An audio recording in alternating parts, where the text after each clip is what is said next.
Hi, I'm Matt, married to Sasha with our 18-month-old daughter Cara, and we've just moved to Bracebridge Heath, just south of the city of Lincoln. And like any minister starting out for the first time, I've got that heady mix of excitement and trepidation.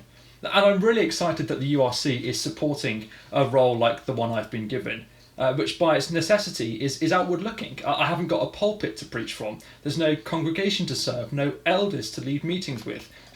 We have to be missional. And if you're excited by the gospel, then you are naturally excited by pioneer ministry. The gospel transforms individuals, and those individuals transform communities. Because that's all the church is, a group of Christians who have been anointed with the bongela, as it were, of God's grace, who have turned away from patterns of injustice and self-destruction and want to seek a new way of living. And we're told that everyone who believes receives the Holy Spirit, God's own presence dwelling with us. Because of the gospel, we become a people who not only want to live to please God, but he gives us his power, the power that raised Jesus from the dead, in order to help us do that. Take those transformed individuals, put them in a transformed community, and you have something which, by the grace of God, is world-changing. And that's exactly what we want to see here with the Heath Christian Partnership. It's exactly why I entered ministry in the first place, to play my part in the winning of individuals for Christ and the salvation of the world. Which all sounds brilliant, but it raises the question, well, where do you start with all of this? It's the tyranny of the blank page. And it's a paradox. We're both overwhelmed by the possibilities, but we're lacking in leads, contacts, jumping off points. But we've noticed that there are two things which all of us have as resources and which form the bedrock of what we're doing here at the Heath Christian Partnership. And those two things are prayer and relationships. Every day we are praying for God to open new doors, to move things forward, to lead us where he would have us go, to speak to the people he would have us speak to.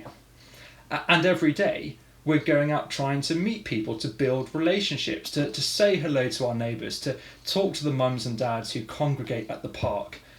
And as an aside, our daughter Cara is just brilliant at that. She's our best ministry asset, as someone pointed out.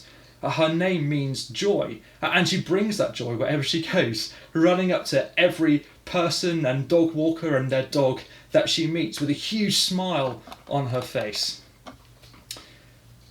I'm very aware of the fact that ultimately it's not me, it's not my family that I want people to meet. Ultimately, we want these people to meet Jesus.